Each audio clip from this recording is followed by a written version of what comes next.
ગુજરાતીઓની આગવી ઓળખ બની ગયેલા થેપલા આપણે અવારનવાર બનાવતા જ હોઈએ છીએ, પણ આજે હું તમારી સાથે એકદમ પોચા નરમ થેપલા કેવી રીતે બનાવવા એની રેસીપી શેર કરવાની છું. લોટ કેવી રીતે બાંધવાનો અને શેકવાના, જેથી 2 થી 3 દિવસ પછી પણ એટલા સરસ પોચા અને નરમ રહે છે. તો હલો ફ્રેન્ડ્સ, તમારું સ્વાગત છે મારી ચેનલમાં. તો ફ્રેન્ડ્સ, મારો વિડીયો જો તમને ગમતો હોય તો તમે લાઈક, શેર અને સબસ્ક્રાઈબ જરૂરથી કરજો. તો ચાલો આજની મજેદાર રેસીપી બનાવવાનું આપણે શરૂ કરીએ. તો હું 2 કપ ભરીને ઘઉંનો લોટ લીધો છે. આપણે જે રોટલી બનાવીએ એ જ લોટ લીધો છે. એમાં 2 ટેબલ સ્પૂન જેટલો ચણાનો લોટ નાખવાનો છે. એનાથી થેપલા છે તે એકદમ સરસ પોચા બને છે. 1 ટીસ્પૂન જેટલો અજમો, જે હાથેથી મસળીને નાખવો જેથી એની સુગંધ પણ સારી આવે છે. 1 ટીસ્પૂન જેટલી હળદર લઈશું. 1.5 ટીસ્પૂન જેટલું લાલ મરચું પાવડર લઈશું.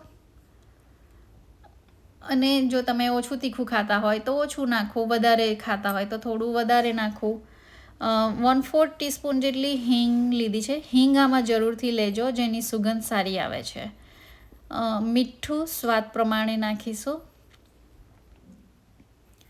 2 ટેબલ સ્પૂન ભરીને સફેદ તલ લીધા છે. 1 ટીસ્પૂન જેટલું ધાણા જીરું પાવડર. 1 ટીસ્પૂન ભરીને આદુ મરચાંની પેસ્ટ ઉમેરી છે. 1 ટીસ્પૂન મેં ગોળ લીધો છે. જો તમારે ના ગળી પણ ખાતા હો તો સ્કીપ કરી દો તો પણ ચાલે. થેપલા એકદમ સરસ પોચા અને એ નરમ બને એના માટે મેં અહીંયા 2 ટેબલ સ્પૂન જેટલું દહીં લીધું છે. મોવણ માટે આપણે 2 ટેબલ સ્પૂન તેલ એડ કરીશું. અને 1.5 કપ જેટલી મેં મેથીની ભાજી પણ અહીંયા સમારીને લીધી છે. જો આ રીતે તમે થેપલા તૈયાર કરશો તો તમારા થેપલા 4 થી 5 દિવસ થયા પછી પણ એકદમ સરસ નરમ અને સોફ્ટ જ બનશે. એટલે જ્યારે પણ તમારે જો બહારગામ જવાનું હોય કે પછી એમનેમ જ બનાવવાના હોય તો આ રીતે તમે લોટ બાંધીને થેપલાને સરસ બનાવી શકો. હવે લોટને બરાબર મિક્સ કરતા જઈશું. મેથીમાં મોઇશ્ચર રહેલું જ હશે અને દહીં હશે, એટલે થોડું કરીને જ આપણે એમાં પાણી લઈને લોટ બાંધીશું, જેથી લોટ બહુ વધારે પડતો સોફ્ટ ના થઈ જાય કે પછી કડક ના રહે. એટલે થોડું પાણી નાખીને મસળતા જઈશું. જો તમે જોઈ શકો છો અત્યારે લોટ બંધાઈ ગયો છે. લોટને બહુ ઢાંકીને રાખવાનો નથી, 5 મિનિટ જ રાખવાનો છે. પછી એમાંથી લુવા કરીને અત્યારે થેપલાને વણવા માટે મેં અહીંયા ઘઉંના લોટનું જ અટામણ લીધું છે, જેથી વધારે સોફ્ટ જો તમારો લોટ થઈ ગયો હશે તો અટામણ વધારે લેવાની જરૂર પડે છે. તો બસ આ પ્રમાણે આપણે થેપલાને વણવાના છે. હવે શેકવા માટે અત્યારે મેં કાસ્ટ આયર્નની તવાઈ લીધી છે.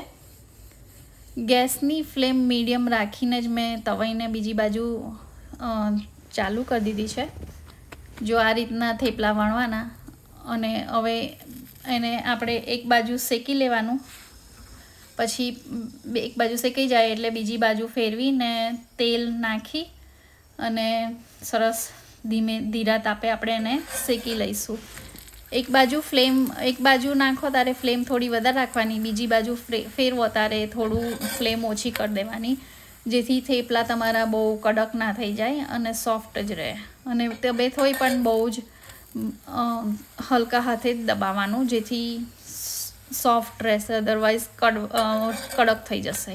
બસ આ રીતે જ જો તમારે બધા થેપલાને શેકી લેવાના.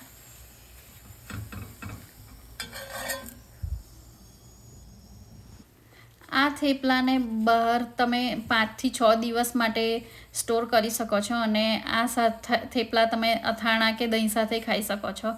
બાળકોને લંચમાં કે ટ્રાવેલિંગમાં પણ સાથે લઈ જવાય તો ખૂબ જ સરસ લાગે છે. તો ફ્રેન્ડ, જો આજની રેસીપી તમને કેવી લાગી એ કોમેન્ટ બોક્સમાં કોમેન્ટ કરીને ચોક્કસથી જણાવજો. આવી રેસીપી જોવા માટે ચેનલને સબસ્ક્રાઈબ જરૂરથી કરજો. Thank you.